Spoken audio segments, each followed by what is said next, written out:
আসসালামু আলাইকুম ওয়া রাহমাতুল্লাহি তাআলা ওয়া বারাকাতুহু। বিসমিল্লাহ ওয়ালহামদুলিল্লাহ ওয়াসসালাতু ওয়াসসালামু আলা রাসূলিল্লাহ বা'দ। ফাআউযু বিল্লাহি মিনাশ শাইতানির রাজীম। বিসমিল্লাহির রাহমানির রাহিম। ওয়ালা নাবলুওয়ান্নাকুম বিশাইইম মিনাল খাউফি ওয়াল জু'i ওয়া নাকসিম মিনাল আমওয়ালি ওয়াল আনফুসি ওয়াস সামারাত ওয়া বাশশিরিস সাবিরিন। সাদাকাল্লাহুল আযীম। সুপ্রিয় দর্শক, দেশে কিংবা দেশের বাইরে যে যেখান থেকে দেখছেন এই মুহূর্তে আপনাদের প্রিয় চ্যানেল RTV, আপনাদের সকলকে স্বাগত জানাই, মোবারকবাদ জানাই। আমি ডক্টর ফখরুল আশিকি। শুরু করছি আপনাদের জন্য আয়োজন, আপনাদের সাথে নিয়ে আয়োজন, RTVর সাপ্তাহিক আয়োজন প্রাণ নিবেদিত প্রশ্ন করুন।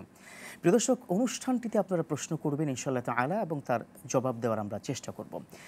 এই কাজটি যদি আপনাকে করতে হয়, অর্থাৎ আপনি প্রশ্ন করতে চান, স্ক্রিনের নাম্বারটিতে আপনারা ফোন করলে ইনশাআল্লাহ আমাদের পেয়ে যাবেন। পাশাপাশি RTV ভেরিফাইড ফেসবুক পেজে গিয়েও কিন্তু আপনারা চাইলে প্রশ্ন লিখতে পারেন, আমরা তার জবাব দেওয়ার চেষ্টা করবো ইনশাআল্লাহ।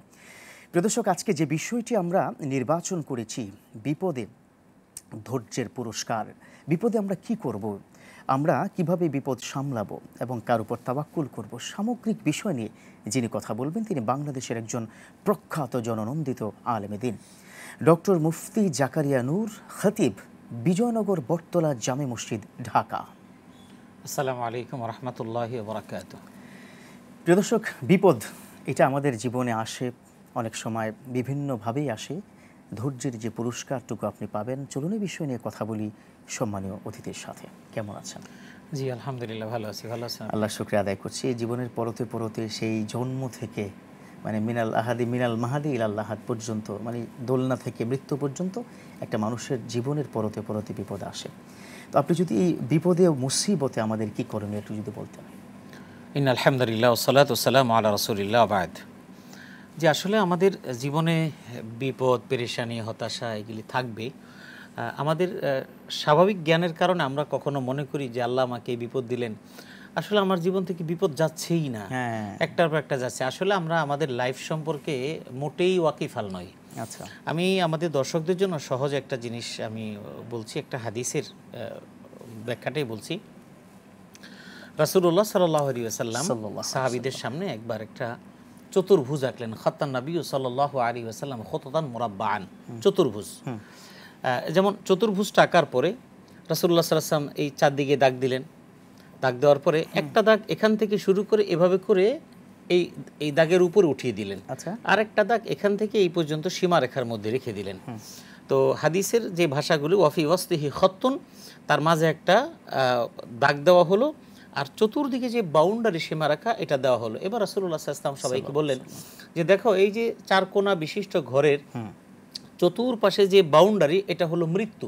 আল্লাহু আকবার। তার মানে হলো একটা মানুষকে মৃত্যু এমন ভাবে আচ্ছাদিত করে রেখেছে। তো এখন আরেকটা দাগ ওই সীমানার বাহিরে এমন করে আছে, অতিরিক্ত। আচ্ছা, তো রাসূলুল্লাহ সাল্লাল্লাহু আলাইহি ওয়াসাল্লাম বললেন ফাকানা আমালুহু, এটা হলো মানুষের আকাঙ্ক্ষা। আল্লাহ, তার মানে হলো মানুষের আকাঙ্ক্ষা, স্বপ্ন এত বেশি যে তার মৃত্যু শেষ হয়ে যাওয়ার পরেও তার বহু আকাঙ্ক্ষা থেকে থাকে। যেমন মানুষ বলে যে আমার আসলে বেশি পরিকল্পনা নেই, বয়স তার 60 বছর, বলে যে এই যে বিলের জমিগুলো বিক্রি করে আমি ঢাকাতে একটা করব, তারপর ওখানে অ্যাপার্টমেন্ট করব, ডুপ্লেক্স করব, কিছু বিক্রি করব, কিছু করব, এমন যে পরিকল্পনাটা দেখায়, ওই পরিকল্পনাটা পূরণ করতে 30 বছর কমপক্ষে দরকার, কিন্তু তার বয়স অলরেডি 60 কিংবা 70 আছে। আচ্ছা, তাহলে এই স্বপ্নগুলো স্বপ্নই থেকে যায়। ফাকানা আমালুহু, এই মার্জিনটাকে ক্রস করে যেটা চলে গেছে এটা হলো তার আকাঙ্ক্ষা। এখন এই চার কোণা দাগের এই মাথা থেকে এই মাথা পর্যন্ত এখানে যে দাগটা আছে, রাসূলুল্লাহ সাল্লাল্লাহু আলাইহি ওয়াসাল্লাম যে ফাহাদা ইনসান, এই যে দাগটা, এটা হলো মানুষ। আচ্ছা, তার মানে মানুষের জন্ম হয় আর শেষ দাগে গিয়ে মৃত্যু হয়, অর্থাৎ এই সীমারেখার বাইরে সে যেতে পারবে না। এভাবে ভরপুর বেঁচে থাকাটাই জীবন, আর জীবনের স্বাদের অনিবার্য সঙ্গী প্রাণ। এবার এই মাঝখানে রেখাটার মধ্যে এরকম করে কিছু দাগ দাও, আবার কিছু দূর খালি, আবার দাগ, আবার কিছু দূর খালি, আবার দাগ। যেমন ওই যে যখন কার্ডিওলজিস্ট প্রবলেম দেখা দেয়, তখন ওই যে মনিটরে এরকম দাগ দাগ ওঠে, আবার লেভেল, আবার দাগ দাগ ওঠে, ওয়েবিং করে। ঠিক এরকম কোথাও দাগ দাগ, আবার খালি, আবার দাগ দাগ। রাসূলুল্লাহ সাল্লাল্লাহু আলাইহি ওয়াসাল্লামকে সাহাবায়ে কেরাম বললেন, ইয়া রাসূলুল্লাহ, এই যে একটা দাগ, এর মাঝখানে যে এরকম কাটা কাটা, এগুলি কি? রাসূলুল্লাহ সাল্লাল্লাহু আলাইহি ওয়াসাল্লাম বললেন যে এটা হলো মুসিবত, এটা হলো পেরেশানি, এটা হলো বিপদ। তার মানে কি? তার মানে একটা মানুষ জন্মের পর থেকে তার বিপদ আসবে, আবার কেটে যাবে, আবার বিপদ আসবে, আবার কেটে যাবে, আবার বিপদ আসবে, আবার কেটে যাবে। তার মানে আপনি জন্ম থেকে মৃত্যু পর্যন্ত বিপদ মুসিবতের বাইরে আপনি কখনোই যেতে পারবেন না। এটাকে আপনাকে মেনে নিতে হবে, এটা মেনে নিয়ে জীবন যাপন করতে হবে, তাইলে আপনার জন্য কোনো কষ্ট নাই। আচ্ছা, এখন প্রশ্ন হলো তাহলে আল্লাহ পাক আমাকে এই বিপদটা কেন দিবেন? এই বিপদটা না দিলেই কি পারতেন না? তাহলে এটা বোঝার জন্য সহজে যদি আমি বলি যে একটা স্কুল একজন স্টুডেন্ট যখন পড়াশোনা করে, পড়াশোনা করতে গেলে যদি স্টুডেন্ট বলে প্রতি 3 মাস পর 6 মাস পর আমার পরীক্ষার কি দরকার, পরীক্ষা যদি না হতো তাহলে তো আমার মেধার মূল্যায়ন হতো না। রাইট। আমার এই যে দাগটা দেওয়া, এই যে বিপদ মুসিবত কিছুদিন পর পর, এটা যদি না হতো পৃথিবীর কোনো মানুষ আল্লাহ নামক একটা অস্তিত্ব আছে এটাকে ভুলে যেত। একেবারে সবচেয়ে বড় যে মানুষটা সুখে থাকে সেই মানুষটাও যখন নাকি সুখে থাকে তখন আল্লাহকে ভুলে যায়, অথবা যেই মানুষটা আল্লাহকে ভুলে থাকে সব সময় নাফরমানিতে ডুবে থাকে, সে যখন বিপদে পড়ে তখনও কিন্তু সে বলে আল্লাহ তুমি আমাকে বাঁচাও। তো আল্লাহ পাক রব্বুল আলামিন এই বিপদ মুসিবতটা দিয়ে মানুষকে তার সীমানার বাইরে যেতে দেন না, সীমানার বাইরে তো যেতে পারবে না, তার মানে হলো আল্লাহ বান্দাকে ধরে রাখেন সে যেন আল্লাহকে ভুলে না যায়। এই জন্য বিপদ মুসিবত দিয়ে দিয়ে আল্লাহ আমাকে ইমানেরও পরীক্ষা করেন, সেই সাথে আমাকে আল্লাহর টাচে রাখেন যেন আমি আল্লাহকে ভুলে না যাই। এটাই হলো আল্লাহ পাকের উদ্দেশ্য। চমৎকার। এখানে বেশ কিছু সোশ্যাল মিডিয়ার প্রশ্ন, এর মধ্যে একজন প্রশ্ন করেছে যে আমি বিপদে পড়লেই সূরা ইখলাস, ফালাক এবং নাস এটা পড়ে থাকি, এটা কি হাদিস সিদ্ধ কিনা বা এটার কোনো উপকারিতা আছে কিনা? বিপদ এবং মুসিবতে যদি পড়ে তাহলে সূরা ফালাক এবং নাস কোরআনের আয়াত হিসেবে আপনি পড়তে পারেন, তবে এখানে রাসূলুল্লাহর সুন্নাহ পদ্ধতির দোয়া আছে, আল্লাহুম্মা আজিরনি মুসিবাতি ওয়াখলুফলি খায়রাম মিন, এরকম আরও অনেকগুলি দোয়া আছে। তো সেজন্য সুন্নাহ ভিত্তিক যে সমস্ত দোয়াগুলো আছে যে হে আল্লাহ আমাকে যে মুসিবতে তুমি আক্রান্ত করেছো সেই মুসিবত থেকে তুমি আমাকে হেফাজত করো, এই একই শব্দগুলো আরও ভিন্ন ভিন্ন ভাবে এবং বিস্তারিতভাবে অনেকগুলো দোয়া আছে সুন্নাহসম্মত, সেই দোয়াগুলো বেশি বেশি পড়বেন। আর একটা দোয়া যেটা কোরআনের আয়াত সেটাও আপনি বেশি বেশি পড়তে পারেন, যেটা আমাদের অ্যাঙ্কর তেলাওয়াত করেছে, সেটার পরে আল্লাযীনা ইযা আসাবাতুহুম মুসিবা ক্বালু ইন্না লিল্লাহি ওয়া ইন্না ইলাইহি রাজিউন লা হাওলা ওয়ালা কুওয়াতা ইল্লা বিল্লাহিল আলিয়্যিল আযীম ফাল্লাহু খায়রুন হাফিজাও ওয়া হুয়া আরহামুর রাহিমিন হাসবুনাল্লাহু ওয়া নি'মাল ওয়াকিল নি'মাল মাওলা ওয়া নি'মাল ওয়াকিল। এই কথাগুলো, এই আয়াত এবং এই দোয়াগুলো আপনি বেশি বেশি পড়তে পারেন। জি। ইয়া হাইয়ু ইয়া কাইয়ুম এই শব্দটি বা এই দুটো মানে আল্লাহর জিকির করা, এটা কি বিপদের সময় কোন সুন্নাহ পদ্ধতি? এটা আমরা পড়তে পারি, এটা পড়া যায়, ইয়া হাইয়ু ইয়া কাইয়ুম বিরহমাতিকা আস্তাগীস। এটা আসলে আল্লাহর বরত্ব, শ্রেষ্ঠত্ব এবং সেই সাথে আল্লাহ যে চিরঞ্জীব, মহিয়ান এবং চিরস্থায়ী, এটা বোঝানোর উদ্দেশ্য হলো, যেমন লা হাওলা ওয়ালা কুওয়াতা ইল্লা বিল্লাহ, এটা তার উদ্দেশ্য কি, যে আসলে আমার জীবনের কোনো কিছুই আল্লাহর সীমা রেখার বাইরে না, সব কিছুই তার শক্তিমত্তার ভিতরে। সুতরাং আমরা যখন বিপদে মুসিবতে পড়বো আমরা এই জাতীয় সমস্ত দোয়াগুলি বেশি বেশি পড়বো, আল্লাহ হয়তো যে কোনো দোয়ার বদৌলতে আল্লাহ আমাদের বিপদ থেকে উদ্ধার করে দিতে পারেন ইনশাআল্লাহ। এরপর একটি প্রশ্ন, সেটা হচ্ছে বিপদের দোয়া কবুল হওয়ার সময় বিশেষ কোনো সময় আছে কিনা?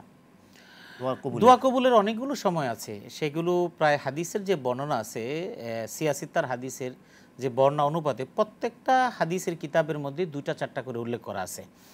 তাতে প্রায় 29 থেকে 30টার মতো একদম অ্যাকুরেট জায়গা আছে যেখানে দোয়া কবুল হয়। যেই দোয়া কবুল হওয়ার মধ্যে সেজন্য আপনি একদম ফার্স্ট টাইম দোয়া কবুল হওয়ার 2টা জায়গা, আসলে এগুলি বলতে তো অনেক সময় লেগে যায়, তারপর আমি একটু মৌলিক কথা বলি। রাসূলুল্লাহ সাল্লাল্লাহু আলাইহি সাল্লামকে আল্লাহ রাসূল সাহাবায়ে কেরাম জিজ্ঞেস করেছিলেন যে আইয়ু দুআ ইয়াসমাউ, কোন সময় দোয়া করলে আল্লাহ খুব দ্রুত শোনেন এবং কবুল করেন। আর রাসূল সাল্লাল্লাহু আলাইহি ওয়াসাল্লাম বলেন যে আদ-দুআ ফি জাওফিল লাইল ওয়াস সালাতু ফি কুল্লি সালাতিন মাকতুবা, একটা হলো মধ্য রজনীতে অর্থাৎ শেষ রাতে তাহাজ্জুদের সময়, আর একটা হলো ফরজ সালাতের সালাম ফিরানোর পর, অর্থাৎ ফরজ সালাতের সালাম ফিরানোর পর কিন্তু আদিয়াই মাসুরা আছে, মাসনুন দোয়া আছে, দোয়াগুলো পড়ে এরপর একা একা নিজের মনের কথাগুলো বলা, এটা হলো দোয়া কবুলের একটা সময়। এরপরে দোয়া কবুলের আরেকটা সময় বাদা সালাতিল ফজরি ক্বাবলা সালাতিল মাগরিব, এখানে এই সময়টা দোয়া কবুলের সময়। সেই সময়টা কোনটা? ফাতহুল বারি, বুখারীর যে সরা গ্রন্থকার, তো সেখানে বিস্তারিত ব্যাখ্যা লিখেছেন আয়েশা সিদ্দিকা রাদিয়াল্লাহু তাআলা আনহা। তিনি আসর নামাজের পরে তিনি জায়নামাজে বসে থাকতেন, এরপরে তিনি তার পালক পুত্র যে তাকে বলতেন তুমি দেখো তো সূর্য কতটুকু ডুবলো, আগের দিনে তো ঘড়ি টড়ি তেমন ছিল না, এটা তো আমাদের মা চাষিদেরকেও দেখছি।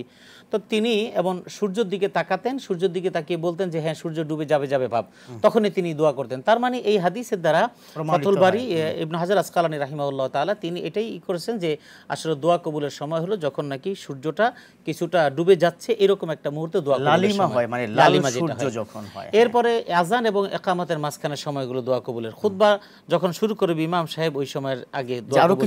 এবং অনেকগুলো দোয়া কবুল হওয়ার জায়গা আছে। একজন দর্শক অপেক্ষা করছে, ফোনটা নিয়ে নেই। জি প্রিয় দর্শক, কে বলছেন, কোথা থেকে বলছেন, আপনার প্রশ্নটি করুন প্লিজ। দর্শক শুনতে পাচ্ছেন? সম্ভবত আপনার সংযোগটি বিচ্ছিন্ন হয়ে গেছে, আপনি আবার চেষ্টা করুন, ইনশাআল্লাহ পেয়ে যাবেন। আর কখন কখন আমরা তো শুনলাম যে দুই সেজদার মধ্যবর্তী সময় সেজদাতেও তো দোয়া কবুল হয়। জি, এই সময়গুলো অর্থাৎ দুই সেজদার মাঝখানে এবং সেজদার মধ্যে, তবে সেজদার মধ্যে যে দোয়াগুলো সেটা ফরজ নামাজে আমরা যে তাসবিহাতগুলো আছে, রাসূলুল্লাহ সাল্লাল্লাহু আলাইহি ওয়াসাল্লাম যে তাসবিহাতগুলো পড়েছেন এই তাসবিহাতগুলোই পড়ব। নফল এবং সুন্নত নামাজে এই তাসবিহাতের বাইরে আমাদের যে কোনো দোয়াগুলো আমরা করব সেজদার মধ্যে কবুল হয়। মুসলিমের একটা হাদিস আছে যে আল্লাহ রাসূল সাল্লাল্লাহু আলাইহি ওয়াসাল্লাম বলেছেন আকরাবু মা ইয়াকুনুল আবদু ইলা রাব্বিহি ওয়া হুয়া সাজিদুন ফাআকসিরু ফীহি দুআ, যে তোমরা সিজদার মধ্যে বেশি বেশি দোয়া করো, কারণ ওই সময় তোমাদের বেশি করে দোয়া করো, ওই সময় দোয়া কবুল হয় এবং আল্লাহর খুব নৈকট্যপ্রাপ্ত হওয়া যায়। তো এই দোয়া তারপরে যখন নাকি সাধারণভাবে ওই যে ফজর নামাজের সময় সুবহে সাদিকের সময় এই বিশেষ অনেকগুলো সময় এগুলোতে দোয়া কবুল হতে পারে। সুতরাং আরেকটা হলো দোয়া কবুলের আগে আরেকটা জিনিস দরকার, সেটা হলো দোয়া কবুলের জন্য আমার ইতমিনানটা, আমার বিশ্বাসের পারতটা এতখানি হাই থাকতে হবে যে আমি দোয়া করলে কবুল হবে। এই বিশ্বাসটা নিয়ে যদি কেউ দোয়া করে তাহলে সেই দোয়াটা দ্রুত কবুল হয়, এটা রাসূলুল্লাহ সাল্লাল্লাহু আলাইহি ওয়াসাল্লামের হাদিস দ্বারা প্রমাণিত। জি, আরেকজন দর্শক কাছে আমরা ফোনটা নিয়ে নিয়েছি। জি প্রিয় দর্শক, কে বলছেন, কোথা থেকে বলছেন, আপনার প্রশ্নটি করুন। আসসালামু আলাইকুম। ওয়ালাইকুম আসসালাম ওয়া রাহমাতুল্লাহ। আমি রাজবাড়ী থেকে বলছি, আসলাম। জি বলুন। আমার প্রশ্ন হলো আমাদের মসজিদে আমাদের মানে বৈধ বিদ্যুৎ নাই আর কি, মানে চূড়াই লাইনের মধ্যে পাশের থেকে আরেকটা লাইন নিয়ে নিয়েছেন। আমাদের সভাপতি সেক্রেটারি যারা আছে তাদেরকে বলা হয়েছে, তারা তো এগুলো গুরুত্ব দেয় না, আমরা বিলও দেই না। এই ক্ষেত্রে কোনো অসুবিধা আছে কিনা? আমাদের মুসলিমদের সাধারণত কোনো অসুবিধা হবে কিনা? জি বুঝতে পেরেছি। থাকুন আপনি আরটিভির সাথে, ইনশাআল্লাহ প্রশ্ন উত্তর পেয়ে যাচ্ছেন, সেই এটার জবাব আপনি দিবেন একটা ছোট্ট বিরতির পর ইনশাআল্লাহ তাআলা। প্রিয় দর্শক, দেখছেন আপনাদের প্রিয় চ্যানেল আরটিভি। এই মুহূর্তে নিচ্ছি ছোট্ট করে বিরতি, কোথাও যাবেন না, ফিরছি কিছুক্ষণের মধ্যেই।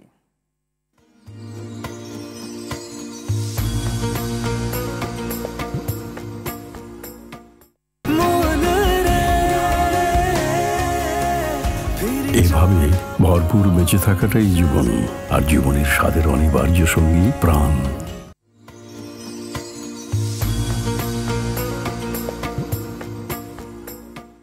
আলহামদুলিল্লাহ প্রিয় দর্শক, ফিরে এলাম বিরতির পর। আমাদের সাথে থাকার জন্য ধন্যবাদ। দেখছেন আপনাদের প্রিয় চ্যানেল আরটিভি।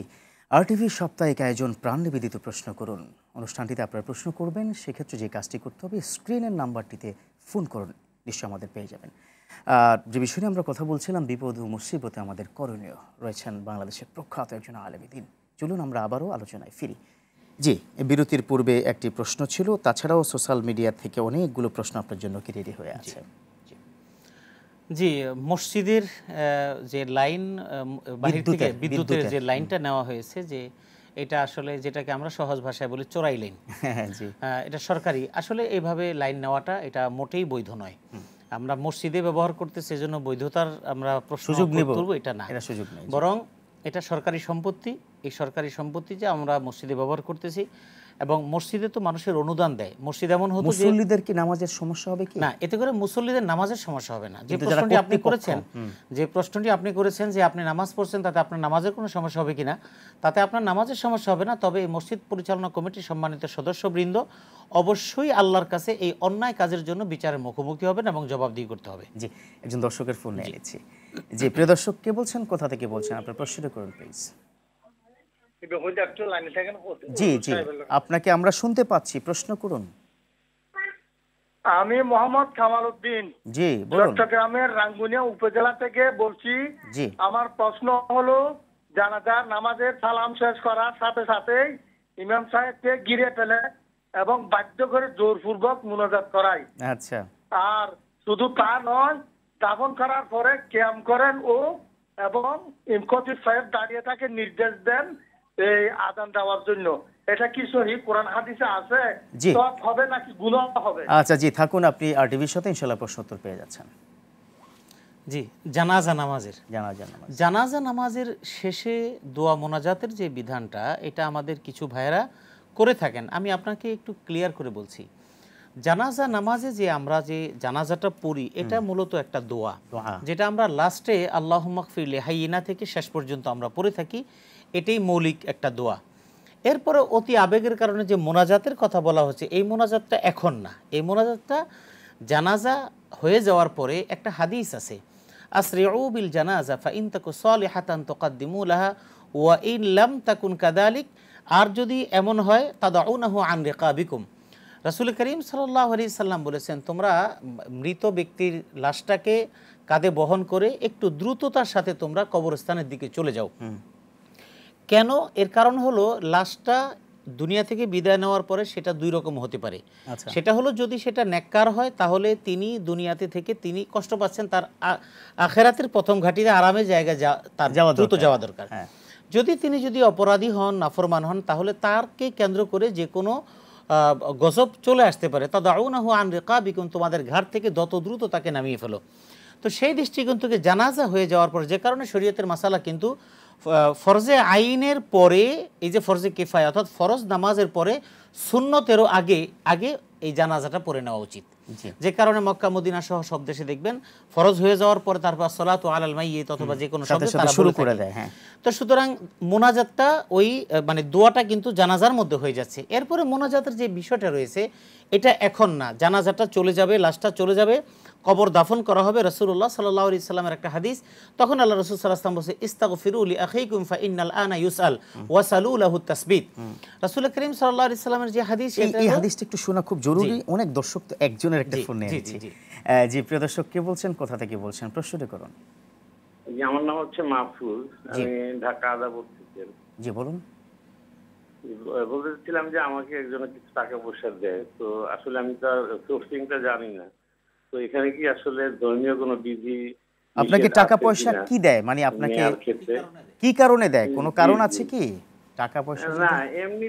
না, এমনিতেই দেয় আমাকে। আপনার সামর্থ্য কম, কোনো আপনার কি সামর্থ্য কম হিসাবে, না এমনি হাদিয়া দিচ্ছে বা বন্ধু হিসাবে? জি, না বন্ধু বা আমার সামর্থ্য কম ওই হিসাবে দিচ্ছে। তাতে এটা কি নেওয়া যাবে কিনা, তাই তো? জি, আমি সেটাই জানতে চাচ্ছি যে আসলে এখানে কি আমাদের কোনো ধর্মীয় কোনো বিধি নিষেধ আছে কিনা। জি, থাকুন আমাদের সাথে, ইনশাআল্লাহ প্রশ্ন উত্তর পেয়ে যাচ্ছেন। জি, যে কথা বলছিলাম ওটাকে বলবো। জি, ওটা একটু শেষ করুন। হ্যাঁ, সেটা হলো যে রাসূলুল্লাহ সাল্লাল্লাহু আলাইহি ওয়াসাল্লাম যেটা বলেছেন, যে যখন নাকি দাফন শেষ হয়ে যায়, কবরস্থানে দাফন শেষ, এবার তখন আল্লাহ রাসূল বলেন, ইস্তাগফিরু লি আখিকুম, তোমরা তোমাদের ভাইয়ের জন্য এবার ইস্তিগফার করো, দোয়া করো, ওয়াসালু লাহু তাসবিত, এবং আল্লাহর কাছে তোমরা এই দোয়া করো যাতে করে সে অটল থাকে, অর্থাৎ তাকে ফেরেশতাদের যে প্রশ্নের উত্তরে যেন সে যেন নার্ভাস না হয়ে যায়। ফা ইন্নাল আনা ইউসআল, কারণ এখন তাকে প্রশ্ন করা হবে। সুতরাং মোনাজাত বা দোয়া যেভাবেই করি না কেন, এটা হলো দাফন করার পরে কবরস্থানে কিবলামুখী হয়ে, আগে নয়, এটা হলো সুন্নাহ। চমৎকার। যে প্রশ্নের উনি আপনি জবাব দিবেন তার আগে আরো কয়েকটি ফোন নিয়ে নিই আমরা। জি, প্রিয় দর্শক, কে বলছেন, কোথা থেকে বলছেন, প্রশ্নটি করুন। আসসালামু আলাইকুম, আমি মামুন রেজা বলছি নওগাঁ থেকে। জি বলুন।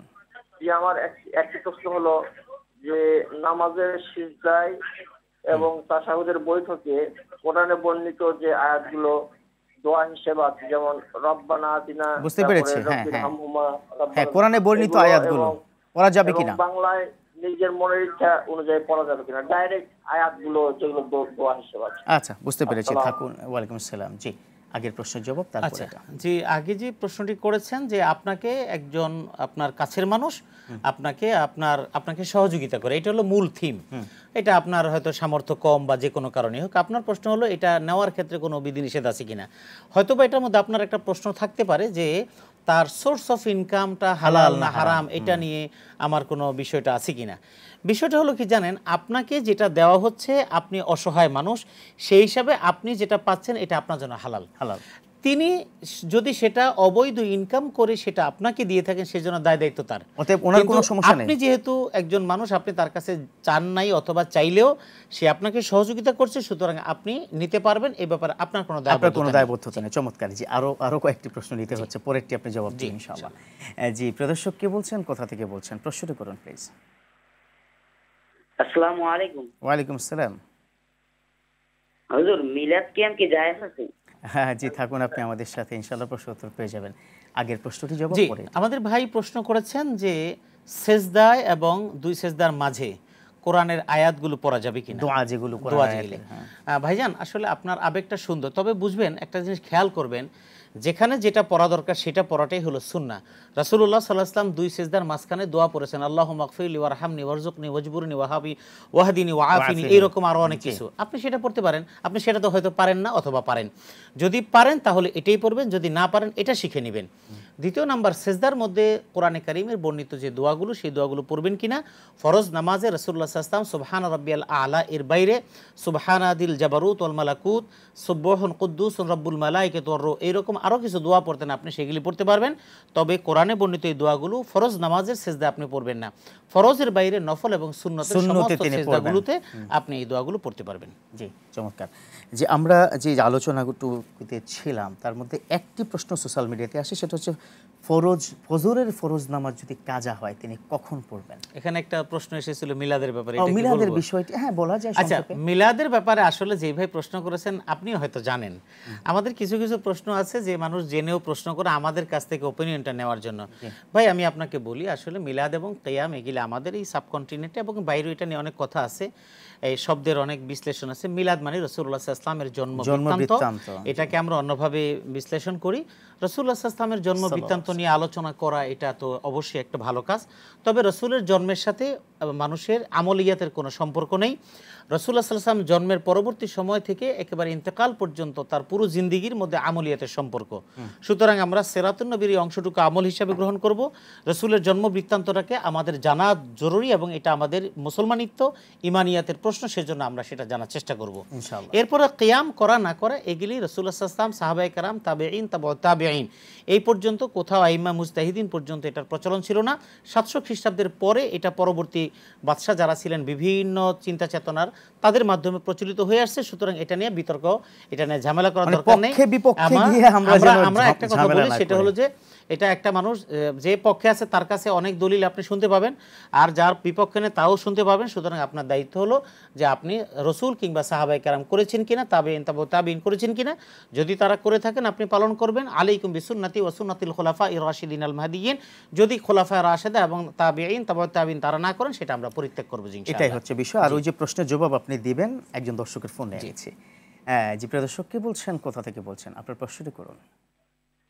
আসসালামু আলাইকুম। ওয়ালাইকুম আসসালাম। আমি ফরিদপুর বাগার থেকে বলছিলাম।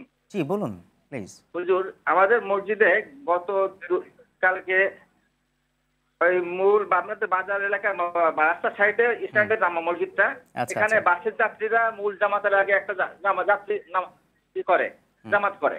আচ্ছা, এখন একটা লোক এসে সেও মুফতি, ছেলেটা অল্প বয়সী, সে বললো যে না, আপনাদের নামাজ হয় নাই, আপনাদের নামাজ হবে না, মূল জামাতটা এখন নামাজ পড়া যাবে না। এই নিয়ে একটা বিশৃঙ্খলা সৃষ্টি হয়, এক পক্ষ বলে যে হবে, এক পক্ষ বলে হবে না। এটা ইসলাম কি বলে, এটা সমাধান চাচ্ছেন? এটা কি ইসলাম কি বলে করা যাবে কিনা? আচ্ছা জি, থাকুন আপনি আমাদের সাথে। দুটো প্রশ্ন, একটা হলো অফলাইনে, একটা অনলাইনে। আমার তৃতীয় আরেকটা প্রশ্ন থাকবে, সেটা হচ্ছে এই নামাজ সংশ্লিষ্ট জুমার নামাজের সময় মেন রোডের উপরে অনেক সময় রাস্তা ব্লক করে কিন্তু জুমার নামাজে অংশগ্রহণ করে, কারণ জুমার সালাতে প্রচুর মুসল্লি অংশগ্রহণ করে। এই তিনটি প্রশ্নের জবাব আপনি দিবেন, তবে একটা ছোট্ট বিরতির পর ইনশাআল্লাহ তাআলা। প্রিয় দর্শক, দেখছেন আপনাদের প্রিয় চ্যানেল RTV।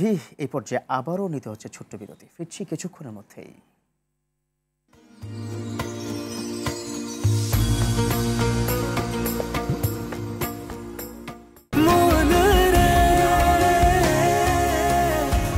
এভাবে ভরপুর বেঁচে থাকাটাই জীবন, আর জীবনের স্বাদের অনিবার্য সঙ্গী প্রাণ।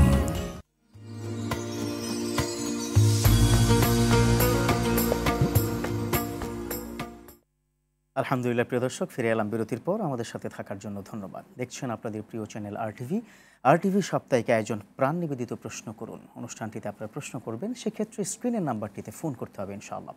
প্রিয় দর্শক, আমরা আজ কথা বলছিলাম বিপদে মুসিবতে আমাদের করণীয়। রয়েছেন ডক্টর মুফতি জাকারিয়া নূর হাফেজাহুল্লাহ। আমরা আজকের যে প্রশ্নগুলো পেয়েছি সোশ্যাল মিডিয়া থেকেও, তারপরেও যদি আপনি করতে চান সোশ্যাল মিডিয়াতে প্রশ্ন, সেক্ষেত্রে আর.টিভির ভেরিফাইড ফেসবুক পেজে গিয়ে আমাদের প্রশ্ন করুন। ইনশাআল্লাহ আপনার প্রশ্নটি শেখের কাছে তুলে দেবো ইনশাআল্লাহ। শেখ, 3টি প্রশ্ন, 2টো ছিল সোশ্যাল মিডিয়া থেকে আর আরেকটি অনলাইন থেকে। অনলাইনেরটা যদি ডিরেক্ট ফোন থেকে সেটা শেষ করুন। জি, আমাদের ভাই প্রশ্ন করেছেন যে বাসের যাত্রীরা বাস থেকে নেমে মসজিদে জামাত আদায় করেছেন, তো কোনো একজন আলেম তিনি বলেছেন যে না, মূল জামাত হওয়ার আগে কোনো জামাত হবে না। আসলে তিনি যেভাবে বলেছেন এটা তার জ্ঞান অনুযায়ী বলেছেন, তিনি কি বলেছেন সেটা তিনি ভালো জানবেন। তবে স্বাভাবিকভাবে একজন সফররত অবস্থায় একজন যাত্রী তিনি যে কোনো মসজিদে একত্রিত হলে তারা যদি কয়েকজন থাকে তাহলে তারা নিজেরা জামাত আদায় করে নিতে পারেন। এতে কোনো রকমের কোনো বাধা বিধিনিষেধ নেই এবং এতে কোনো সমস্যা নেই। সোজা কথা, সময় হয়েছে, সময় হয়ে গেলে। এবং এখানে বিষয়টা হলো জামাতটা তো তিনি মেহরাবে করছেন না, মেহরাবে দাঁড়িয়ে যে ইমাম নামাজ পড়বেন সেটা তো সেই সময় হবে। সুতরাং এর আগে ওনাদের তারা আছে, ওনারা একসাথে জামাত পড়ে চলে গেলে ওনারা আদায় করতে পারেন, কোনো সমস্যা নেই। আরেকজন দর্শকের ফোন নিচ্ছি। প্রিয় দর্শক, কে বলছেন, কোথা থেকে বলছেন, প্রশ্নটি করুন। আসসালামু আলাইকুম। ওয়ালাইকুম আসসালাম ওয়া রাহমাতুল্লাহ। আমি মামুন রেজা বলছি নওগাঁ থেকে। আমার একটি প্রশ্ন হলো যে কঠিন রোগ হইতে মুক্তির জন্য আমরা আল্লাহর কাছে কি কি দোয়া করব এবং আমল করব, আর সবসময় সুস্থ থাকার জন্য আমরা মানে কি কি করব আর কি? ইনশাআল্লাহ ইনশাআল্লাহ। জি, থাকুন আমাদের সাথে। জি, আপনি রোগ মুক্তির জন্য আসলে এইগুলি তো অনেকগুলি দোয়া আছে, সেই দোয়াগুলো তো আপনি পড়বেন। তবে আপনি যদি কোনো দোয়াই নাই পারেন, আরবি উচ্চারণ বা আরবি শিখাটা অনেক সময় জটিল হতে পারে, তো আপনি সবসময় যেটা করবেন যে আল্লাহ তুমি আমাকে যে রোগ মুক্তি রাখো, আমার শরীরের প্রতিটি অঙ্গ প্রত্যঙ্গ। আমি কিন্তু ওই দোয়ার বাংলাটাই বলছি, যে দোয়ার মধ্যে যেটা আছে যে আল্লাহ তুমি আমার চোখের মধ্যে নূর দিয়ে দাও, আমার অন্তরের মধ্যে শক্তি দিয়ে দাও, হাতের মধ্যে আমার শক্তি দাও, পায়ের মধ্যে আমার শক্তি দাও। আপনি সামগ্রিকভাবে এটা দোয়া করবেন যে আল্লাহ তুমি আমাকে সুস্থতার সাথে জীবন যাপন করার তৌফিক দান করো। একটা শব্দ দিয়ে, অর্থাৎ সুস্থ জীবন যাপন আমাকে করার তৌফিক দান করো। এটা আপনি সব সময় করতে পারেন। রাসূলুল্লাহ সাল্লাল্লাহু আলাইহি ওয়াসাল্লাম সব সময় 3টি দোয়া করতেন বিশেষগতভাবে, অর্থাৎ দীর্ঘদিন রোগে ভোগা, অকস্মাৎ মৃত্যু থেকে, এইরকম কিছু বিষয় থেকে রাসূলুল্লাহ সাল্লাল্লাহু আলাইহি ওয়াসাল্লাম দোয়া করতেন। আপনি এরকম দোয়া করবেন যে আমি যেন দীর্ঘদিন রোগে না ভুগি এবং অন্যের উপর যেন আমি নির্ভরতা আমার চলে না আসে। এইভাবে আপনার বাংলায় মনের কথাগুলো আপনি দোয়া করবেন প্রতি নামাজে। নামাজের পরে আপনি আল্লাহ চাইলে আপনাকে দোয়া কবুল করবেন এবং সুস্থ থাকবেন ইনশাআল্লাহ। ইনশাআল্লাহ তাআলা। ফরজ নামাজ যে ফজরের, সেটা কাজা হবে, মানে নেওয়া যায় কখন? ফজরের ফরজ কাজা হয়ে গেলে আপনি হয়তো ঘুমিয়ে আছেন অথবা যে কোনো কারণে পড়তে পারেন নাই, এটা পড়ার জন্য এটা আপনি যখন ঘুমটা ভাঙবে, আপনি ঘুম থেকে ওঠার পরে এটা পড়ে নেবেন। এটা হচ্ছে ওয়াক্ত, এটাই ওয়াক্ত। হাদিসের মধ্যে আছে মান নামা আন সালাতিন আও নাসিয়াহা ফালিয়ুসাল্লিহা ইযা যাকারাহা ফা ইন্না যালিকা ওয়াক্তুহা। যদি ঘুমের কারণে অথবা কেউ যদি ভুলে যায় কোনো নামাজের কথা, কিন্তু এটা যখন তার ঘুম ভেঙে যাবে অথবা তখন যখন তার জ্ঞান ফিরবে, সে বুঝবে, তখনই সে নামাজ পড়বে, এটাই তার জন্য ওয়াক্ত। চমৎকার। একজন দর্শকের ফোন নিয়েছি। জি, প্রিয় দর্শক, কে বলছেন, কোথা থেকে বলছেন? আসসালামু আলাইকুম। ওয়ালাইকুম আসসালাম। জি, বলুন। জি হুজুর, আমি স্বপ্নে দেখছি যে হাওয়াতে কোরআন শরীফ ভাসতেছে, আমি ধরছি। এটার ব্যাখ্যা কি, তাই তো? জি জি, থাকুন আপনি বোন আমাদের সাথে ইনশাআল্লাহ। জি, স্বপ্ন আপনি যেটা দেখেছেন হাওয়ায় কোরআন কারীম ভাসছে, আপনি ধরছেন, সেটা একটা ভালো জিনিস যে আপনি কোরআন কারীমটাকে সম্মানিত করেছেন। তো এটার দ্বারা আরেকটা হতে পারে, সেটা হলো যে আপনি যে কোরআন ধরেছেন, অর্থাৎ কোরআনের পড়া আপনি জানেন কিনা আমি জানি না, যদি না জেনে থাকেন শিখবেন, যদি জেনে থাকেন তাহলে কোরআন আপনি পড়বেন আপনার সামর্থ্য অনুযায়ী, মাঝে মাঝে বেশি বেশি করে পড়ার চেষ্টা করবেন ইনশাআল্লাহ। আল্লাহ হয়তো আপনাকে এটা দিয়ে কোরআনের প্রতি তাজিম করার মতো ইঙ্গিত হয়তো দিয়েছেন। আল্লাহ আপনাকে তৌফিক দান করুক। জি, মাশাআল্লাহ। আরেকজন দর্শকের ফোন নিচ্ছি। জি, প্রিয় দর্শক, কে বলছেন, কোথা থেকে বলছেন, প্রশ্নটি করুন। জি, আসসালামু আলাইকুম। ওয়ালাইকুম আসসালাম। আসসালামু আলাইকুম হুজুর। ওয়ালাইকুম আসসালাম। জি, আমি জানতে চাচ্ছি যে ওযুবিহীন কবর জিয়ারত করা যাবে কিনা? জি, থাকুন আরটিভির সাথে। জি, কবর জিয়ারতের জন্য অজু করা শর্ত কিনা এ ব্যাপারে ফুকাহায়ে কেরাম বলেছেন যে কবর জিয়ারতের জন্য অজু করা শর্ত না, তবে শরীর পাক থাকা শর্ত। সেটা হলো যে যদি কারো যদি শরীর এমন নাপাক থাকে যে কারণে তার উপর গোসল ফরজ হয়ে যায়, এই অবস্থায় তিনি কবর জিয়ারতে যেতে পারবেন না। এটা ছাড়া তিনি কবর জিয়ারত যে কোনো সময় করতে পারবেন, এটার জন্য অজু কোনো শর্ত নয়। যে সোশ্যাল মিডিয়া থেকে যে প্রশ্নটি করেছিল যে জুমার দিনে প্রচুর পরিমাণ মুসল্লি হওয়ার কারণে যে রাস্তাতে মানুষ নামাজ পড়তে হয়, সেক্ষেত্রে এটা হাইওয়ে রোডে কিংবা খুব বেশি যে রোডগুলোতে প্রচুর যানবাহন যাচ্ছে সেটাকে ব্লক করে পড়া যাবে কিনা? জি, নামাজের যে জামাতের আধিক্যের কারণে এটা হয়, এটার কারণে আপনি পড়তে পারবেন, তবে একটু এটা বুদ্ধিমত্তার সাথে সিস্টেম করতে হবে যে জায়গায় নামাজ পড়ে, যাতে করে মাঝখানে অথবা পিছনে যে কোনো জায়গায় লোকজন যাতায়াতের জন্য একটা জায়গা রেখে দেওয়া, যাতে করে লোকের যাতায়াতের কোনো কষ্ট না হয়। এদিকে খেয়াল করে আপনি জামাত যতটুকু এক্সটেনশন হতে পারে কোনো সমস্যা নেই। জি, একজন দর্শকের ফোন দিচ্ছি। জি, প্রিয় দর্শক, কে বলছেন, কোথা থেকে বলছেন? জি, প্রশ্ন করুন। হ্যালো, আসসালামু আলাইকুম। ওয়ালাইকুম আসসালাম। জি, আপনার প্রশ্নটি প্লিজ। আচ্ছা, আমার প্রশ্ন হলো, আমি একজন সেনা সদস্য, আমার মৃত্যুর পরে আমি আজান শুনতে পাবো কিনা? আচ্ছা আচ্ছা আচ্ছা, আপনি শুনতে পাবেন কিনা? পরে আমি আজান শুনতে পাবো নাকি, এই সময় একটু জানতে চাই। হঠাৎ করে বুঝতে পেরেছি। থাকুন আপনি আরটিভির সাথেই। এই যে কবি নজরুলের কিন্তু বিখ্যাত সঙ্গীত আছে, আজান শুনতে পাই, আজান যেন শুনতে পাই। আসলে মরে যাওয়ার পরে আপনি কবরে থেকে আজান শুনতে পাবেন কিনা, বিষয়টা হলো এরকম যে আলমে বারজাখ অর্থাৎ দুনিয়ার জীবনের পরবর্তী জীবনটা আমাদের স্বাভাবিক জীবনের মতো না, অর্থাৎ ওই জায়গার যে জীবন, ওই জীবনটা আমাদের এই জীবনের সাথে কোনোভাবেই মিলবে না। আপনার ইন্তেকালের পরবর্তী সময় থেকে আপনার দুনিয়ার সমস্ত কর্মকাণ্ড অফ হয়ে যাবে। আপনি ওখান থেকে আজানের শব্দ স্বাভাবিকভাবে আপনি এভাবে শুনবেন না, কিন্তু আপনার যদি পৃথিবী থেকে যদি আপনার ভালো আমলগুলো থাকে তাহলে সেইভাবে আপনি ওখানে প্রতিদান পাবেন। কিন্তু মসজিদের সামনে বা মসজিদের কাছে হলে যে প্রতি ওয়াক্তে আপনি আজান শুনবেন, এটা আমরা মনে করি যে আমরা বাসায় শুয়ে থাকলে যেমন আজান শুনতে পাই ওখানে শুনতে পাই, আসলে আলমে বারজাক এটা হিসাব ভিন্ন। যদি একজন ইমানদার হয় তাহলে তার ব্যাপারটা তো সে ওখানে স্বাভাবিক যে হিসাব নিকাশটা হবে, হিসাব নিকাশের পরে হাদিসের লম্বা হাদিসের বারা ইবনে আজিবের একটা দীর্ঘ হাদিস, ওই হাদিসের অংশ বিশেষের মধ্যে যে কথাটা বলা আছে যে আফরিশুহু মিনাল জান্নাহ ওয়া আলবিসুহু মিনাল জান্নাহ ওয়াফতাহু লাহু বাবান ইলাল জান্নাহ, যে জান্নাতের বিছানা, জান্নাতের পোশাক, জান্নাতের দরজাগুলি খুলে দেওয়া হবে। একজন মুমিন বান্দা তখন সে ঘুমিয়ে পড়বে, কারণ ওখানে তার অন্য কোনো ইবাদত নেই, এখানে ঘুমিয়ে পড়বে। যখন নাকি কিয়ামতের সিংহা ফুৎকার দিয়ে দেওয়া হবে, তখন সে যখন উঠবে তখন চোখ মুছতে মুছতে উঠবে, তখন বলবে যে আমাকে কে জাগিয়ে তুললো, আমি তো মাত্র তার মানে হচ্ছে তিনি অবচেতনই থাকবেন, ওখানে আপনি শুনবেন না, শোনার তো সুযোগ নেই। একজন দর্শকের ফোন নিয়ে নিচ্ছি। জি, প্রিয় দর্শক, কে বলছেন, কোথা থেকে বলছেন, প্রশ্ন করুন প্লিজ। আমি খাগড়াছড়ি থেকে বলছি। ওই আমি একটা আমল করতেছি যে ফরজ নামাজের পরে, এশার নামাজের ফরজ নামাজের পরে আত্তাহিয়াতু এই